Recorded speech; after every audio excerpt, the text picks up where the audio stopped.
You'll run into, as you run into people, you run into different belief systems. You're going to run into how different belief systems run into each other, how some people think everybody should live like this, or someone shouldn't be allowed. You're going to have laws and rules that the group or the team or the majority impose on the minority, or impose on everybody, but the minority tends to, and that's going to be the objective world. That objective world can be positive, can be really negative, can be war zones, whatever. But the subjective side that happens, that's a whole other story of how come, what have you gained, how have you grown, how have you become a better person or a deeper person because of the things that happen to you, or are you just an outer victim, or is there something to the inner story? So this inner story, everyone has an inner story. Everyone has their feelings inside their skin. You know, everyone has an outer story. Some people give more importance to the inner story than the outer story, and vice versa. So as we see where our sun is and where our planets are, we're starting to see what areas we're prioritizing as we come into life. So if someone has 7 planets, or their sun, their moon, their planets all in the thinking quadrant, and they're really working that way, even if they're a Cancer and they're really moody by nature, they're very emotional by their basic ego, they're still going to be thinking and strategizing. And it's going to be very different than someone who would have that same Cancer and have all these planets piled up in the feeling area, would be much more irrational. And the irrational feelings opposed to thinking. So when you're thinking and you're planning a strategy, you're planning to adventure, you're planning to go to work, you're planning your day, that's thinking. That's a very different thing than picking up a guitar and performing, or feel like you're dancing, or just being happy, or feeling okay, or feeling bad. That's a feeling. That's irrational. Both are valid, but they fight each other. There's a balance between each. And how to get to the center of your chart, to be balanced in the center of your chart. This is everyone's puzzle, to be in the center of the changes and at peace. So if you're holding too much in your IC on your motivation, you're not going to be participating in the world that much. You might have the greatest insights in the universe, and nobody's going to know about it. Conversely, if you're really working on career and status, you have the biggest position, you're really executive, everyone in the board meetings will know you at board meetings and committees, but no one's going to ever know you personally, because it's all taking you time to be up there. And there are people who are living these points.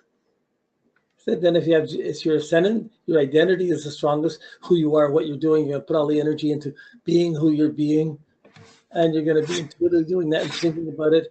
That's going to put a strong focus on projecting what you think your image is out on the world. And then there's going to be other people who don't project and think that's crazy, that's egocentric, and they're just responding to it, and they won't do anything without somebody encouraging them. So when you look at this thing, I want to have my own business.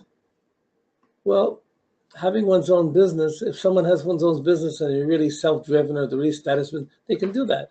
But if someone is really relationship-driven,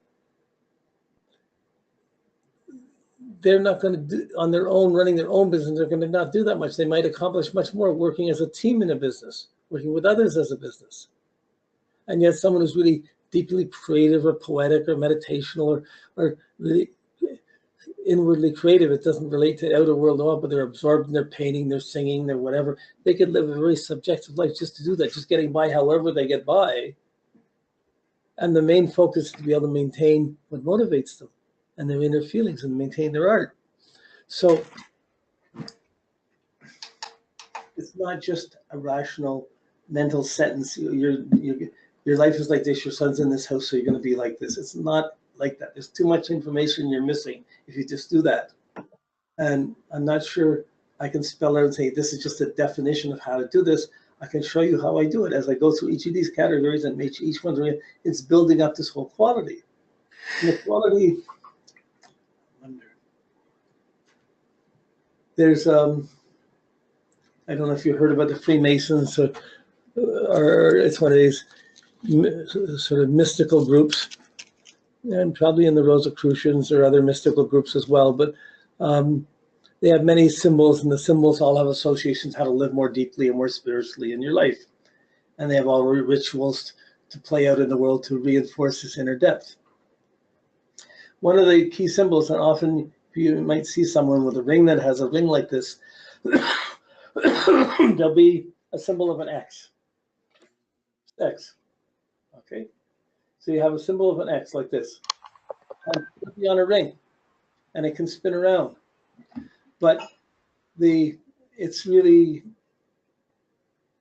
a Freemason symbol, and it's a secret.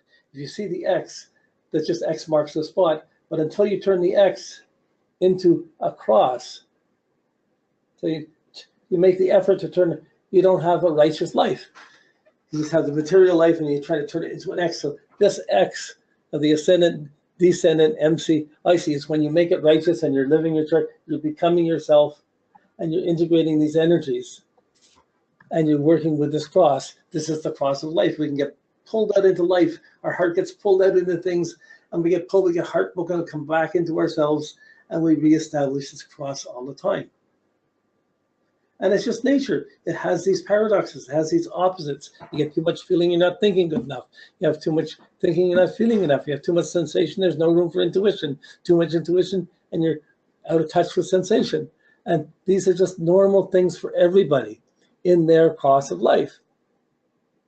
So we're driving out to establish these 4 angles in our chart. And as we do, the houses are the 3 steps that happen in between this. And when you're interpreting each quadrant, you see how the number, we've been doing it angular, succeeding, cadent. This is a traditional way in astrology, 1, 2, 3, and it's done because it's going in the order of the signs the same way. However, when we're really interpreting it, we really see it 3rd house, 2nd house, 1st house. Your motivation affects your common sense, which affects your intuition, which then sees which resources are at your disposal to put your package, your identity together, so you can have the image together that you'll project in the world that begins to affect other people, so they can start thinking about you, and you're thinking about how you affect others, which will determine friends and enemies, and how much you accomplish or don't accomplish in the 10th house. So even though traditionally it's angular, succeeding, cadent, when you're watching it, the cadent understanding comes first, then the circumstances are involved, then you can interpret this the other way. And this is the way of the phases and the way of seeing it. You see how the behavior comes about, and you see even where your sun is, where you're striving to be. If your sun is low in the chart, you're a subjective person. Your sun is above the right, you're much more objective. And someone could be very rational and all air signs, but their sun's down low, they're still going to be subjective about it. Someone might have all the air signs and it's above the horizon, and their sun's above the horizon, they're going to be very functional and social and functional with those ideas. So this really is a mandala that's a living mandala. You fall into it, and all these images and symbols and the layers are there that you're going into, and you have a specific bias already set to how you're going to process this. And as soon as you set up your bias that you're born with, it sets up areas that are going to oppose it, they're going to struggle with this. It sets up areas that are going to be stronger or weaker for you. So once you see that, then you think, okay, I see these problems. What am I going to do with it? Like, okay, so if I got this bias, my strength is more, my bias is more down in the 2nd, 3rd house, in the intuitive quadrant, with a certain amount in thinking. So almost all my planets are here. One planet, Venus, in the feeling section. But the intuitive is the strongest. But because my intuition is the strongest, I can communicate, I can write, I can talk like we're talking, but I'm not as strong in the sensation quadrant. So when it comes to marriages and relationships, I tend to be very self-centered and intuitive and project what I think it should be, more than I am able to react. So that's after 3 marriages and 3 divorces. I've had this marriages, I've had the relationships, but I'm a little too strong on myself to follow or to react as well. Other people can react better, but aren't as strong in themselves. So as you're relating these to people, you'll start to see. Okay, sorry, I'm going to click everybody off. So I'm just talking, and then, well, if you get, again, the whole process here is you're just running into the possibilities wow, I can do all these things. How can I do all these things? It's like it's an ocean. And we're building a boat that can navigate through across the water, across the oceans. But we have to get used to being the boat, using it, and learn how to navigate through this. So the process of this class is navigating through these different layers of meaning and how our different levels of consciousness get attached to these different layers of meaning and are affected by them. And as we do it, each class we're expanding our awareness of the houses, our familiarity with the categories of the houses. It becomes more a common sense, like scales in music. But we're also learning the different frequencies of each planet and how each planet works differently in the houses than just in the signs. So if you were to say, and a lot of people do, there is a branch of astrology, and a lot of very popular, where Aries is like the first house. It's like a conjunction. They put them all the same, and you just memorize the same thing and you just read it. But boy, you can do that and you'll get some insights, but you're going to miss so much unique detail. So if you got an autistic kid and you're trying to reach them, or you got someone that got special problems or special needs, and you're trying to reinforce them to make them strong, you see their weaknesses and see their strengths. You can see what you have to work at. This is an incredibly useful tool. In fact, psychology without astrology is almost like black magic. It's almost too mercenary. It's like, come and see me every month. We can talk about your problems, whatever goes on. But if you have a standard and you're working, you might be able to see someone once every 10 years instead of every day, for every month, every week for 10 years. Come see me for these 3 months and we'll work through these things then. You can begin to see when to deal with these things. So we're going into a place where once you get these foundations, I feel it's the most important thing to get these foundations secure. So you're comfortable with this language. You can get the in-depth thinking. You get used to putting the layers in.